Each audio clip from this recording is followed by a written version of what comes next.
प्रयागराज महाकुंभ में भगवा धारण करने के बाद हर्षा रिछारिया इस समय चर्चाओं में हैं और उनके माता पिता भोपाल में रहते हैं। हम उनसे बात करेंगे।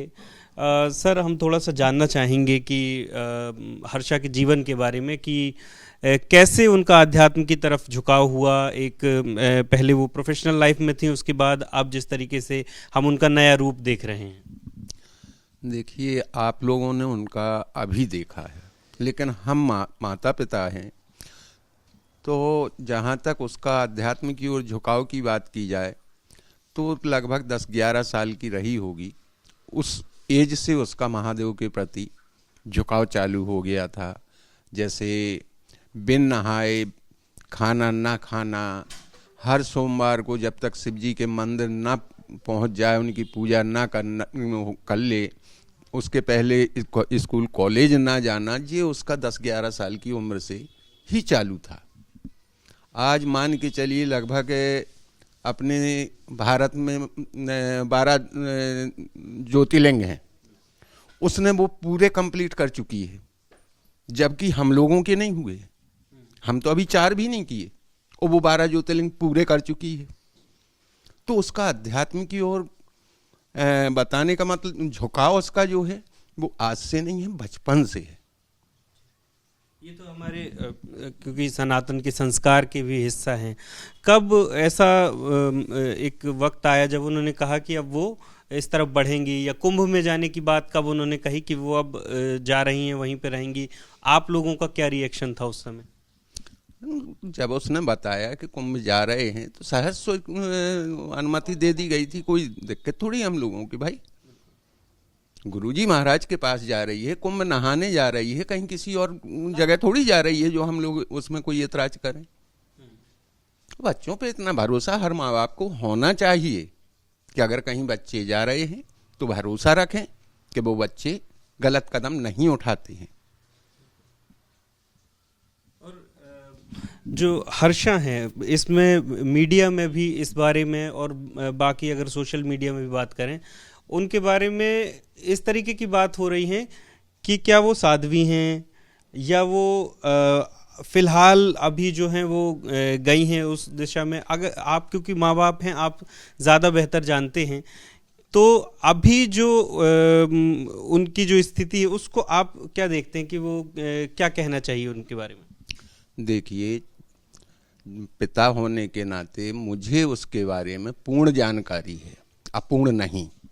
उसने 2 साल पहले गुरु महाराज जी से जो है अपना जो एक सनातन में चलता है ना, गुरु दीक्षा लेना, गुरु दीक्षा ली है, ना कि सन्यास की दीक्षा।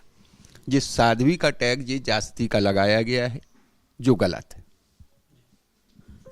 और मैं माता जी से भी बात करूंगा कि एक तो जिस तरीके से कि हर्षा जो हैं गुरु दीक्षा ली, उन्होंने आध्यात्म की तरफ बढ़ी, उसको जानने की कोशिश कर रही हैं, और महाकुंभ में भी देखिए किस तरीके से उनके बारे में लगातार बताया जा रहा है, चर्चा का विषय बनी हुई हैं।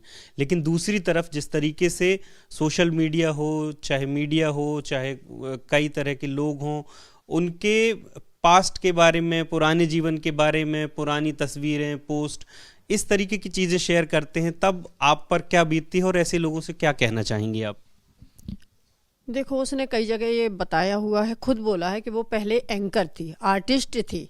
वो चाहती तो खुद वो फोटो डिलीट कर सकती थी, पर उसने नहीं की जानबूझकर, क्योंकि वो आजकल के युवाओं को ये बताना चाहती है कि हम पहले कैसे भी जिए, वो हमारा एक काम है। उसके लिए हमें पूजा पाठ या वो करना आना तो ज़रूरी नहीं समझते कि उनको डिलीट करें या वो करें। आध्यात्म की जुड़ना ही हमारा एक संस्कार है, क्योंकि हम हिंदू हैं, ये जुड़ना है बस। जिस तरीके से साधु संतों में भी अब 2 पक्ष हो गए हैं, जैसे कई साधु संतों ने विरोध किया इस बात का कि उन्हें जो है रथ पर नहीं बैठना चाहिए था। इस तरीके की जो बातें निकल कर के सामने आई। हर्षा भी इससे जो है व्यथित हैं और वो टेंट में चली गई हैं अब वहाँ से निकल कर के। कल हमने उनकी तस्वीरें देखी, काफ़ी दुखी नज़र आई। इस बारे में आप क्या सोचते हैं? देखिए, इस बारे में ज़्यादा कुछ तो नहीं कहना चाहते, मगर अफसोस है कि हमारे इतने जिन्हें हम लोग भगवान की तरह पूछते हैं, वो शंकराचार्य जी महाराज हों, पीठाधीश्वर जी महाराज हों, उनकी इज्जत पूरा सनातन करता है। उनसे हाथ जोड़ के निवेदन इतना ही है, आपके बच्चे हैं, शिष्य हैं, आप उन्हें आशीर्वाद दें, ना कि इस प्रकार की द्वेष भावना के द्वारा ऐसी उसके खिलाफ कार्रवाई करें। हर्षा से बात हुई आपकी, कैसी स्थिति है उनकी अब? कल जो दबाव बना के उसको एकांतवास में कैद किया गया है, इसको लेके हम काफ़ी दुखी हैं और कोशिश कर रहे हैं कि हम लोग वहाँ पहुँचें और स्थिति को समझें। आप जाएंगी मिलने हर्षा को? एक माँ होने के नाते आप क्या उनको बोलना चाहेंगी, और जो इस तरीके की स्थिति बनी है उस पर क्या कहना चाहेंगी मैम?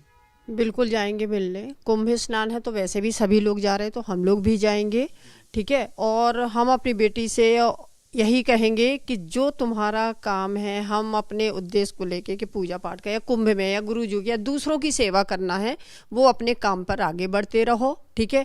जो तुम्हारा था कि सनातन सेवा वर्ग को जोड़ना है, वो काम करते रहो। लोग क्या कहते हैं, लोगों ने तो किसी को नहीं छोड़ा, हमें उससे विचलित नहीं होना है, सिर्फ हमें अपना सही रास्ता अपनाना है, बस। तो ये हर्षा के माता पिता थे, जिनका साफ संदेश है कि चाहे जिस तरीके की भी बातें होती रहें, हर्षा को अपना उद्देश्य नहीं भूलना है। वो सनातन को जानने निकली हैं और उसमें उन्हें आगे बढ़ते रहना चाहिए, संसार की बातों पर ध्यान नहीं देना चाहिए।